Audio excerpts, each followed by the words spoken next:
ऐसा लगता है जैसे जानबूझकर बदतमीजी की जा रही है। सूत्र बताते हैं, हम उस सूत्र को मूत्र समझते हैं।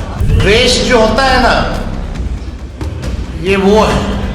तेजस्वी जी जिन शब्दों का प्रयोग करते हैं वो दिखाता है कि उनका संस्कार क्या है। अपनी भाषाई मर्यादा को लांघते हैं। तय करेगा हमारा वोटर लिस्ट। अवैध वोटवा से 3 बार तू प्रधानमंत्री बन गए। माननीय प्रधानमंत्री जी का चयन उसी इलेक्टोरल रोल पे हुआ, वहीं से संसद चुनी गई। तो अगर बने हुए हैं तो वोटर लिस्ट कौन बनाता है? वो तो अपने नहीं बनाया होगा कोई आदमी। After Bihar voter list revision 35.6 lakh. क्या बांग्लादेश और म्यांमार और ऐसे दूसरे देशों के नागरिकों को वोटर बनाने के लिए वो तैयार है? तेजस्वी यादव बेहद गुस्से में। अब सवाल है कि इस गुस्से का कारण क्या है। लेकिन जो भाषा का इस्तेमाल वो कर रहे हैं हाल फिलहाल में, पहली बार में तो ये लगा कि शायद जुबान फिसल गई है। सूत्र बताते हैं, हम उस सूत्र को मूत्र समझते हैं।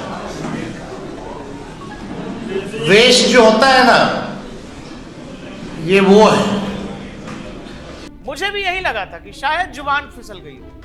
लेकिन जब अपनी ही बात 2 बार 3 बार तेजस्वी यादव रिपीट कर रहे हैं, का मतलब यह है कि जुबान नहीं फिसली। तेजस्वी यादव आरजेडी के नेता हैं। आरजेडी की देख रेख और आरजेडी का सारी जिम्मेदारी उन्हीं के ऊपर है। राजद किस तरह की पॉलिटिकल पार्टी है, लालू प्रसाद यादव राजद किस तरह से चलाते थे, लालू प्रसाद यादव की भाषा क्या रहती थी, कुछ छाप तेजस्वी यादव में भी दिखाई देती। आखिर तेजस्वी यादव लालू प्रसाद यादव के ही पुत्र, वही भाषा, वही टोन, वही सब कुछ। ऐसा लगता है जैसे जानबूझकर बदतमीजी की जा रही है। लेकिन ऐसा क्यों किया जा रहा है, इसके पीछे क्या कारण? दरअसल 2 दिन पहले एक प्रेस कॉन्फ्रेंस में पत्रकारों ने सवाल पूछा कि चुनाव आयोग जो बिहार में मतदाता सूची सुधार अभियान जो चला रहा है, उसमें बड़ी संख्या में म्यांमार, बांग्लादेशी और नेपाली लोगों के मिलने की खबर आ रही है। इस पर तेजस्वी यादव पूछते हैं कि ये खबर कहां से आ रही है। और फिर क्या था, तेजस्वी यादव ये सब बोलने लगे। सूत्र बताते हैं, हम उस सूत्र को मूत्र समझते हैं। द्वेष जो होता है ना, ये वो है।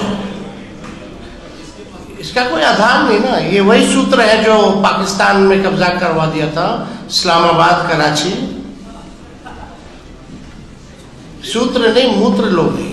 तेजस्वी यादव जब ये बोल रहे हैं तो जो उनके चेहरे की भाव भंगिमा है वो ये बताने के लिए काफी है कि जो परिवार, जो पार्टी, जो नेता सालों से बिहार की सत्ता में नहीं आया है, अगर उसके माथे पर इस तरह की भाषा और इस तरह की समझ का घमंड है, तो फिर आप ये समझ लीजिए कि लालू प्रसाद यादव के राज में बिहार में क्या हो रहा था।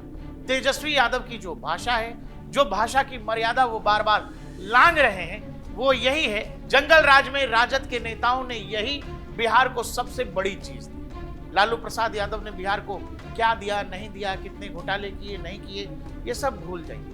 लेकिन लालू प्रसाद यादव इसी तरह की भाषा का इस्तेमाल किया करते थे अपने विरोधियों के लिए, अपने विपक्षियों के लिए। हर वो चीज जो आपको नहीं पसंद आएगी, वो चीज गलत है, वो चीज खराब है, नेता के पास किसी चीज को बयां करने के और भी तरीके होते। तेजस्वी यादव चाहते तो और भी शब्दों का चयन कर सकते थे, लेकिन तेजस्वी यादव की एक मर्यादा है कि शायद उनके पास, उनके डिक्शनरी में शब्द कम है अपने विरोधियों पर हमला करने। इसीलिए वो बार बार अपनी भाषाई मर्यादा को लांघते हैं। कौन वोट करेगा?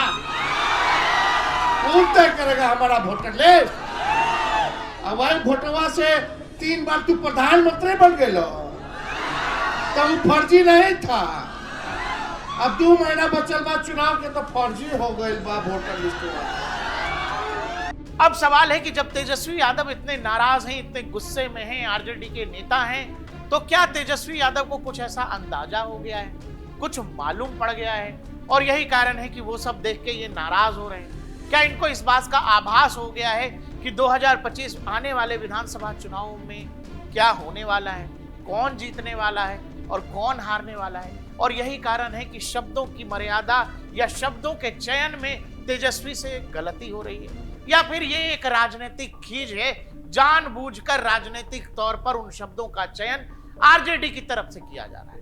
आरजेडी के नेताओं को लगता है, ऐसा लालू प्रसाद यादव को भी लगता था कि भाषा की मर्यादा को लांघकर ठेठ भाषा में बात कर अजीब तरीके से, जो भाषा बिहार की है भी नहीं, उसको उस तरह से बोल करके लगता है कि शायद आप आम लोगों के नेता हो जाए। बिहार की जनता भोली भाली, नेता इसी तरह की भाषा का इस्तेमाल करके आपका इस्तेमाल करते हैं, आपके गुस्से का इस्तेमाल करते हैं केवल अपनी राजनीतिक फायदे के लिए। लेकिन सवाल यह है कि तेजस्वी यादव इतने गुस्से, इतना नाराजगी में क्यों है? तो माननीय प्रधानमंत्री जी का चयन उसी इलेक्टोरल रोल पे हुआ है, वहीं से सांसद चुने गए। और उससे ज्यादा गंभीर बात, अगर एक भी बांग्लादेशी विदेशी वहां के इलेक्टोरल रोल पे, हु इज रिस्पॉन्सिबल? कौन नहीं रोक पाया? The home minister of India, Bharat के गृह मंत्री, उनकी असफलता है।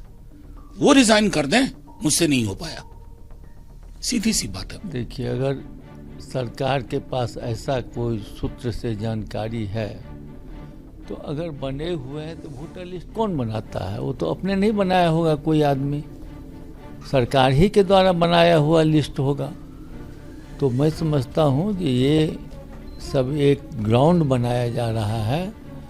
गरीब तबके के लोग हैं जो मजदूरी करते हैं, जो गांव घर से बाहर रह के अपने जीवन यापन के लिए, परिवार के जीवन यापन के लिए कहीं नौकरी करते हैं, मजदूरी करते हैं, उन लोग को इस मतदान से वंचित करने का एक साजिश है। क्या बांग्लादेश और म्यांमार और ऐसे दूसरे देशों के नागरिकों को वोटर बनाने के लिए वो तैयार है? चाहते तो है ही है, लेकिन सामने से बोलिए। बाबा साहब भीमराव अंबेडकर के लिखे संविधान को इस तरह से कुचलेंगे अगर ये लोग, तो बाबा साहब भीमराव अंबेडकर के अनुयायी इनको जवाब देंगे। तेजस्वी जी जिन शब्दों का प्रयोग करते हैं वो दिखाता है कि उनका संस्कार क्या है, उनकी संस्कृति क्या है, उनका बैकग्राउंड क्या है।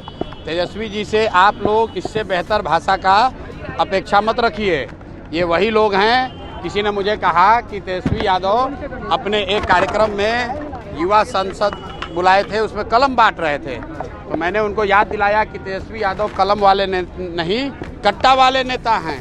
दर्शकों, आप एक जिम्मेदार नागरिक हैं, आप हमारा वीडियो बिहार में देख रहे हैं, तो एक बात आप हमें बताइए। मैं खुद बिहारी हूं, मैं बिहार में नहीं रहता हूं, मैं दिल्ली में रहता हूं। मेरे परिवार के कुछ लोग, चाचा, ताऊ, बड़े भैया यानी चाचा जी के लड़के, ये सब लोग गांव में रहते हैं, मैं यहाँ रहता हूं। मेरे पास एक ही वोटर लिस्ट है। क्या आपको पता है कि वहां बकायदा BLOs की टीम मेरे पंचायत में गई होगी, मेरे गांव में गई होगी, मेरे चाचा, मेरा पूरा परिवार है वहां पर, वहां उनसे बात की गई होगी, और मेरे पास बकायदा इलेक्शन कमीशन का एक मैसेज आ गया कि आपका फॉर्म फिल कर दिया गया है, बकायदा मेरे वोटर ID के नंबर के साथ वो मैसेज आ गया मेरे पास। का मतलब ये कि मैं वहां हूं या नहीं हूं, इस बात से मेरा वोटर लिस्ट से नाम कट जाएगा, ऐसा नहीं है। मेरी पहचान मेरे गांव में मौजूद लोगों ने कर दी है, मेरे परिवार के लोगों ने कर दी, और उन्होंने बता दिया है। वहां मेरे चाचा जी ने अपना आधार कार्ड दिया होगा, मेरे दादाजी का नाम निकला होगा, तमाम लोगों ने सत्यापित कर दिया होगा कि हाँ जी, प्रकाश यहीं का रहने वाला है, प्रकाश के पास एक ही वोटर ID है। मेरे पास मैसेज आ गया। कहने का मतलब ये है कि आप दुनिया के किसी भी कोने में रह रहे हो, देश में विदेश में, आपका वोटर लिस्ट से नाम ऐसे काटा ही नहीं जा सकता है। अगर आप वहां मौजूद नहीं है तो आपके परिवार के लोग होंगे, परिवार के लोग नहीं होंगे तो आपके पड़ोसी होंगे, पड़ोसी नहीं है तो गांव के लोग हैं, गांव के लोग नहीं है तो मुखिया है, सरपंच है, कोई तो सत्यापित कर देगा आपके नाम को। मुझे तो मेरे घर वालों ने फोन भी नहीं किसी ने किया कि हाँ BLO साहब आए, ये कुछ नहीं। आप वहां के नागरिक हैं, वोटर लिस्ट में आपका नाम है तो मिलाया जाता है, भाई साहब ये हैं क्या, बता दिया जाता है, तो उसकी पहचान सामाजिक तौर पर भी हो सकती है। लेकिन गुस्सा किस बात का है? तेजस्वी यादव और RJD में एक बात समझिएगा, जो एक रिपोर्ट आ रही है वो रिपोर्ट ये कह रही है, Bihar voter list revision so far ticks 35.6 lakhs names to be struck off after Bihar voter list revision 35.6 lakh, करीब 35.5 लाख नाम ऐसे हैं जो वोटर लिस्ट से काटे जा सकते।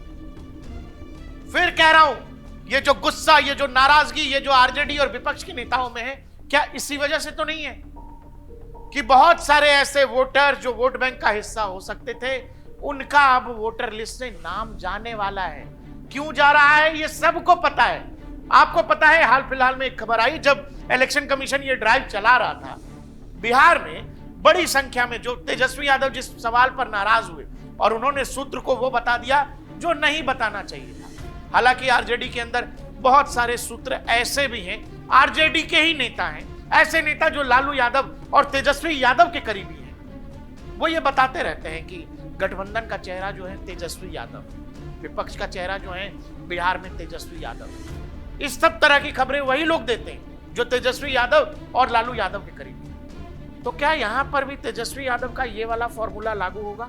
सूत्र बताते हैं, हम उस सूत्र को मूत्र समझते हैं। वेश जो होता है ना, ये वो है।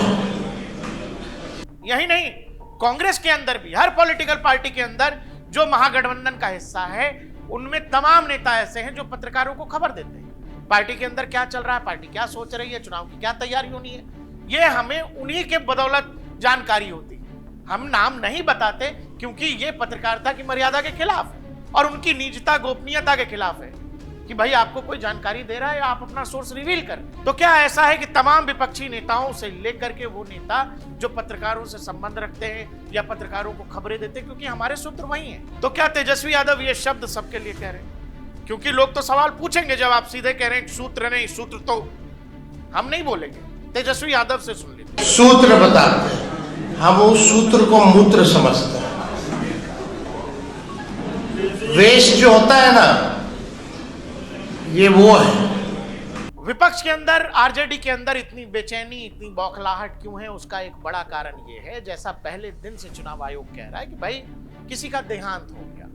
अब कोई दिल्ली मुंबई में रह रहा है, वोटर लिस्ट उसका महाराष्ट्र में भी है, बिहार में भी है। किसी का देहांत हो गया फिर भी वोटर लिस्ट में नाम है, किसी का दो जगह नाम है, कोई ऐसा है जो यहाँ का है ही नहीं फिर भी नाम है। जैसा मैंने आपको बताया, बाकायदा म्यांमार, बांग्लादेश और नेपाल के नागरिकों को लेकर रिपोर्ट आ गई बड़ी संख्या में। बिहार के अंदर अगर घुसपैठियों की बात करें तो तमाम रिपोर्ट्स, मीडिया रिपोर्ट्स, एनजीओज की रिपोर्ट्स के हवाले से यह कहा जा सकता है कि बिहार में आंकड़े करीब बिहार में घुसपैठियों का नंबर कम से कम 15 से 16 लाख के आसपास है।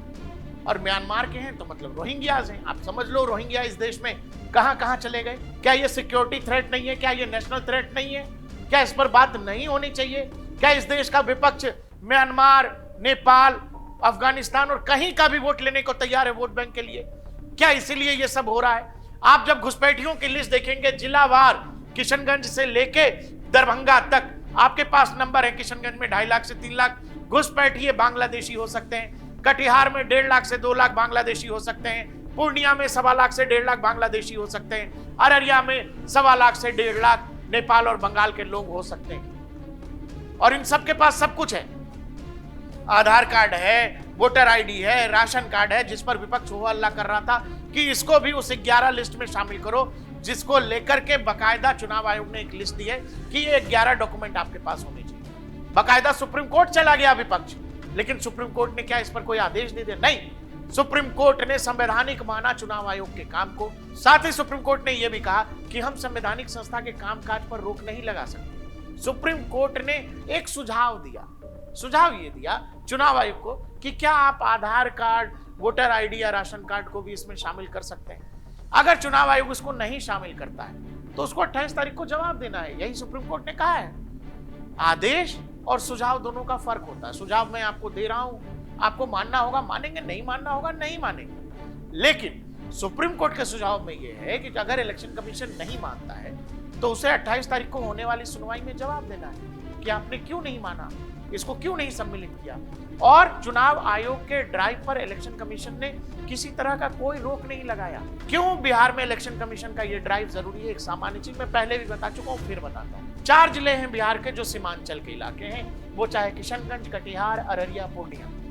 जब आप यहाँ की मुस्लिम आबादी देखेंगे, मुस्लिम आबादी है 68%, लेकिन यहाँ पर आधार का सेचुरेशन है 126%। कटिहार में मुस्लिम आबादी है 44%, लेकिन कटिहार में आधार सेचुरेशन है 123%। मतलब 100 लोगों पर 123 आधार है।